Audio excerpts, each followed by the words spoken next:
Hello YouTube, beating from the bedroom here, your guitar junkie.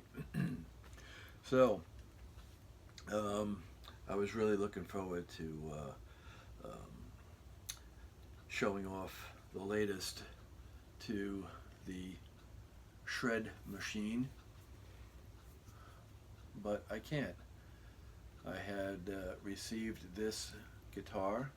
It's Steve Brown Sound, SBS, from Guitar Fetish out of Sarasota, Florida. I live about an hour and a half away. I did get it in a couple of days. However, big problems with it. I buttoned it all up again, but first of all, it came with this beautiful case. That there. Nice red, pinkish, paisley kind of thing. So the case is great. The second case that I had gotten, this one came with a guitar. I had bought a tweed one in the closet. So they do manufacture great cases. However, the guitar, not so great.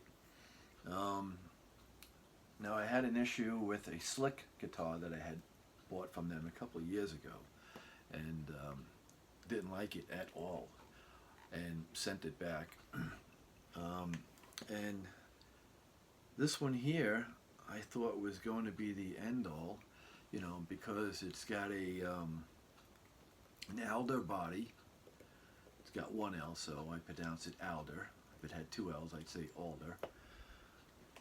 Which has got a nice weight to it. It's light, and it's lightweight, but it's not too light. I don't like a guitar that's too light, like when I'm playing a hollow body or semi-hollow body. It doesn't feel like you're even having a guitar in your hands. So, Alder body, it's got what looks like Guitar Fetish licensed Floyd Rose. You see by the little emblem right there.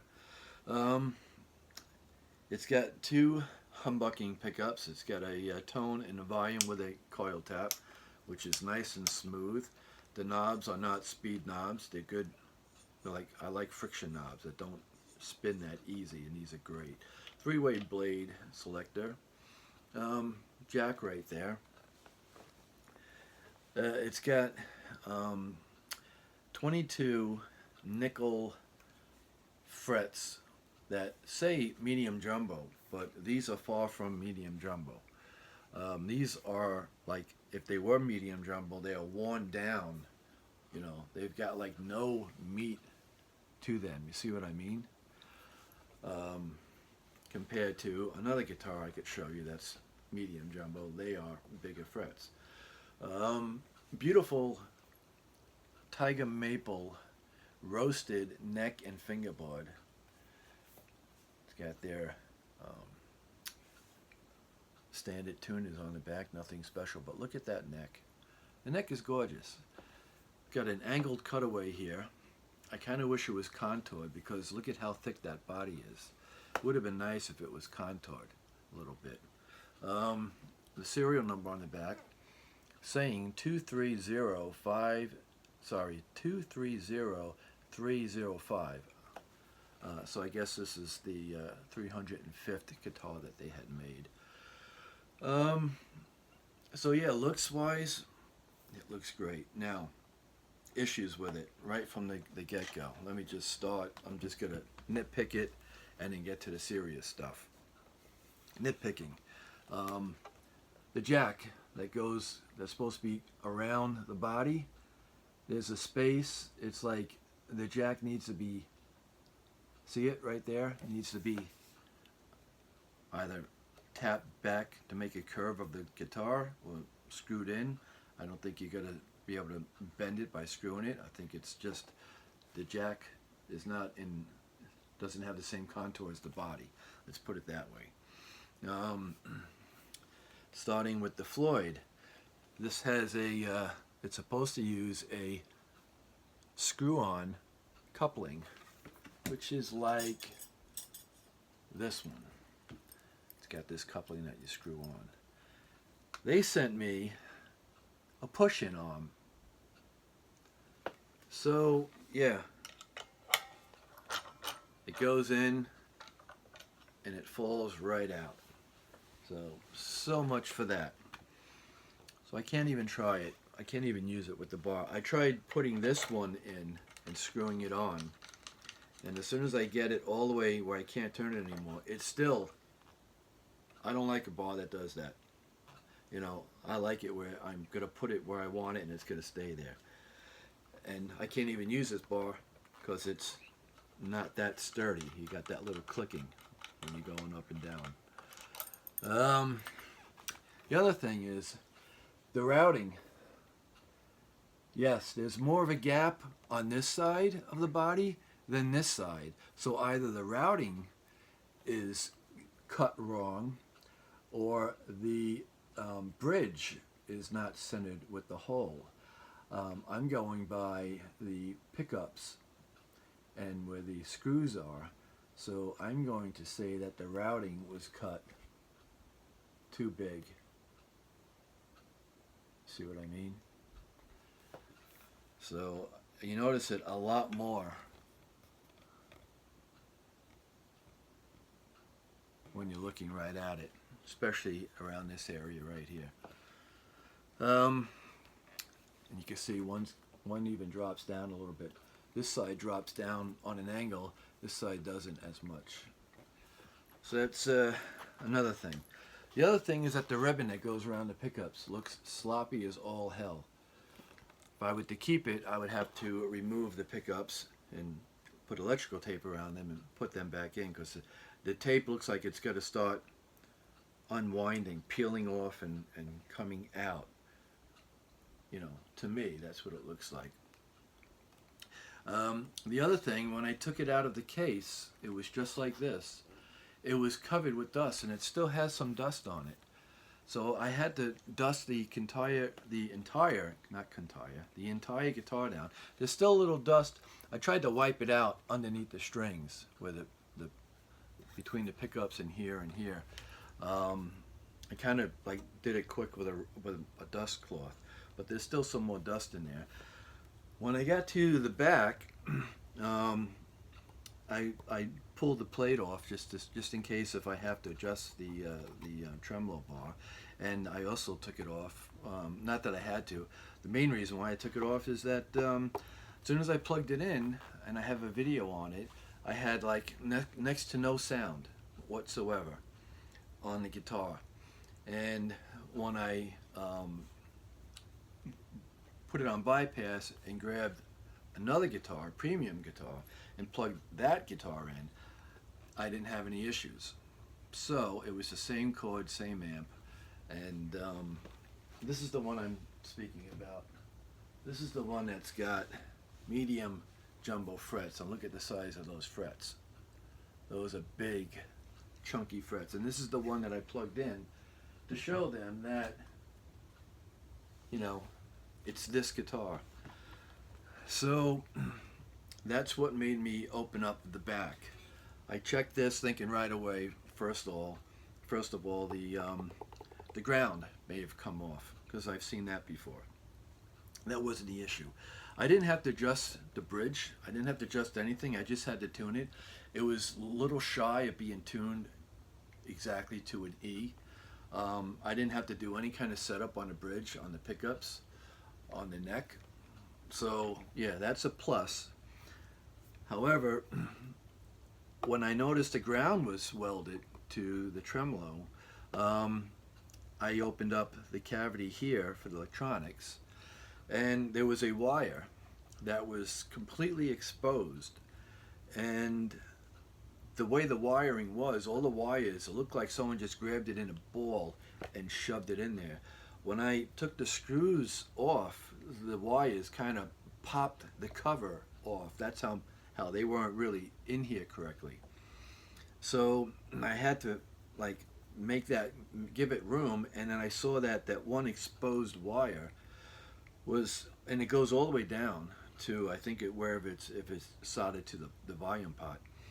was touching other wires. So I put electrical tape. I folded electrical tape around the wire, and I tried to get a piece in as close to the volume pot as I could, but I couldn't get it all. And that seemed to have helped the problem, solved the problem, or should I say. But I don't know how long that tape is going to last. I think it should be some kind of coating. I don't think it should be exposed. So I'm afraid of the tape opening. Oh, it's regular electrical tape. It's probably going to open up and fall off at one time. And the other problem is that where this screw goes in, there was a crack in the body. So I should show that right now, so that you don't think I'm just making it up. And I was like, man, and yeah, you might just say, oh, well, that's just in the back. Who's going to see it? No one's going to know it. It doesn't affect the guitar.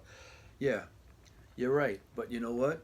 When I buy a guitar, I make sure that I'm going to have a resale value on the guitar.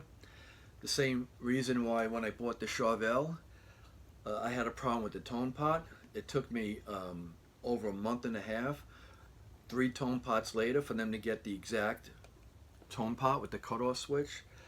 And I told them, I said that they said they put a 500K pot in there, and it's a speed knob. And I said, first of all, I don't like the speed knob, and second of all, it's not what was in here. If I ever sell the guitar and someone knows about the guitar, I want it to be 100%. So, and I've had guys come to my house, and they've driven over about an hour's ride, and they'll come and they'll measure the frets, and they'll check the neck and the strings, and they want to look at everything.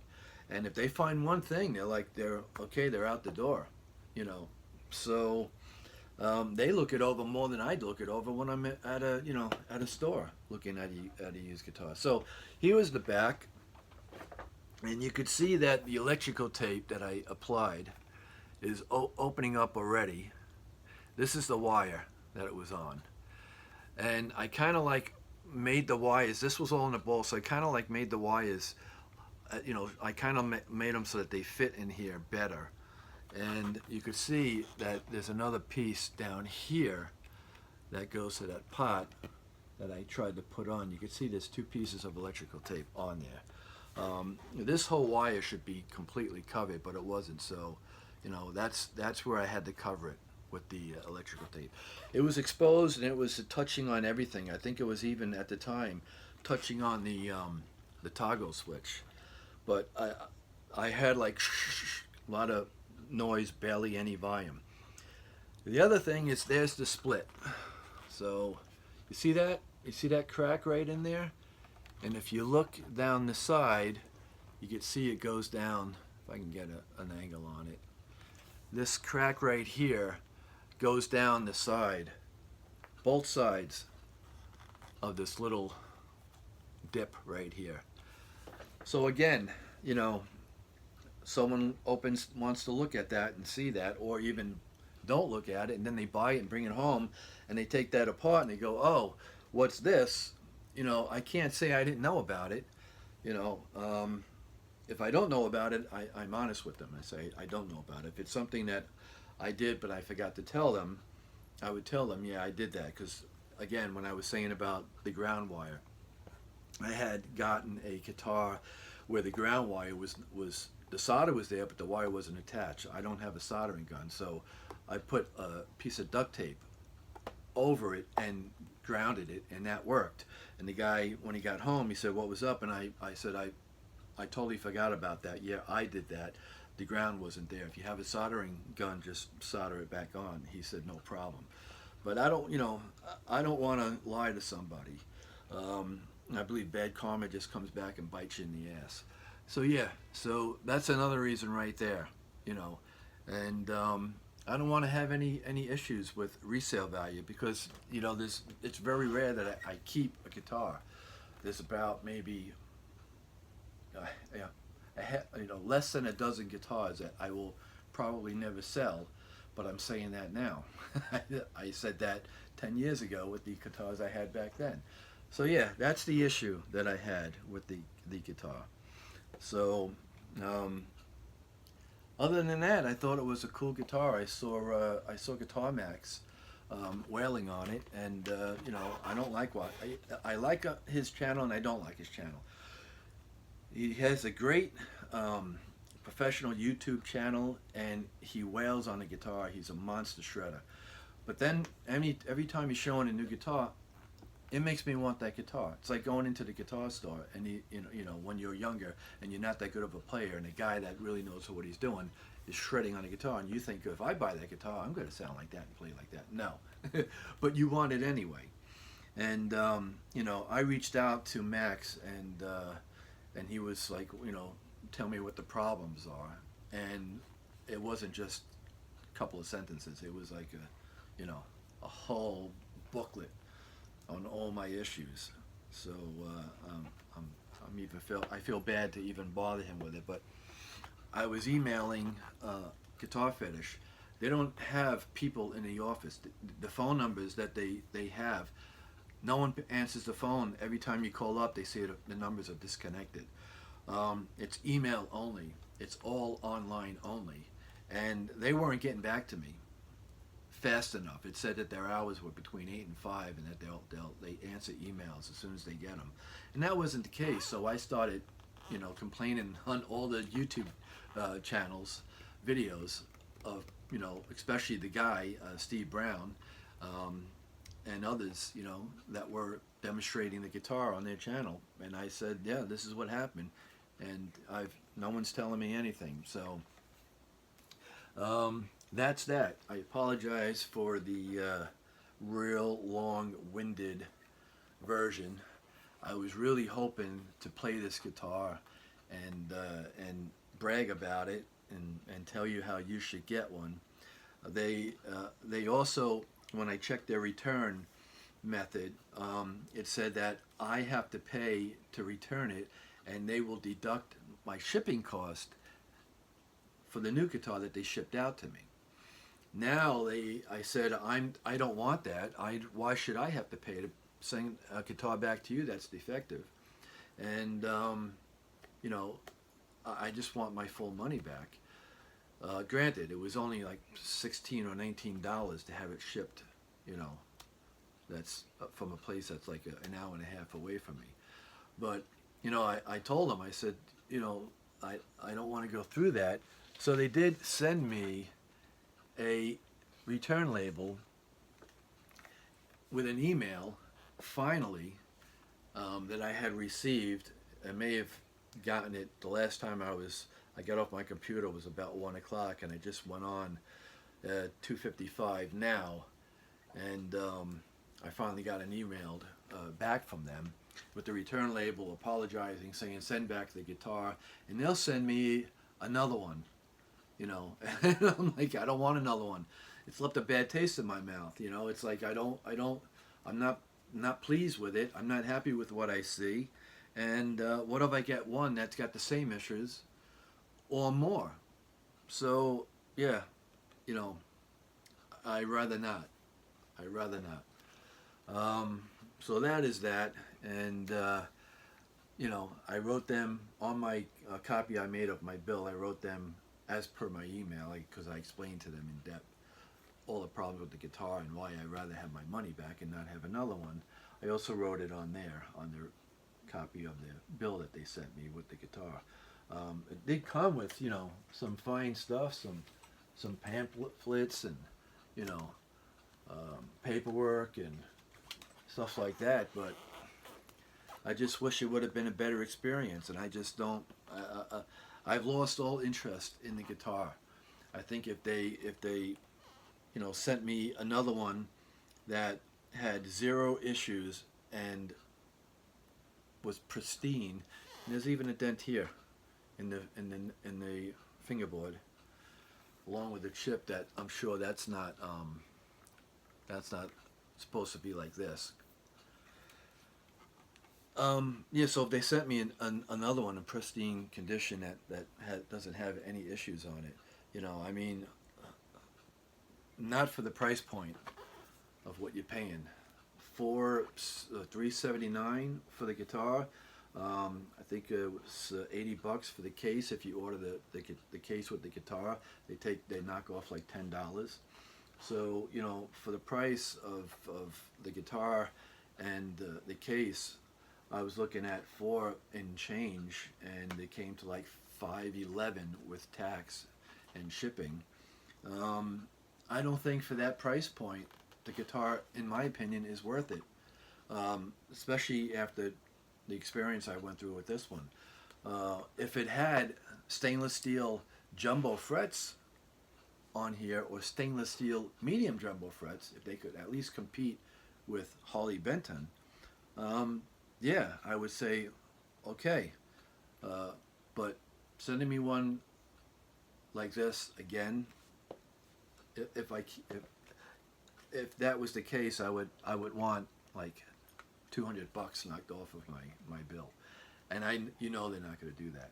They'll send these out for free for the YouTubers that have, you know, a couple of thousand subscribers. Someone like me that's just got like 500 and change, they're not going to give two hoots about it. So thanks for watching. Have a good day and a better tomorrow.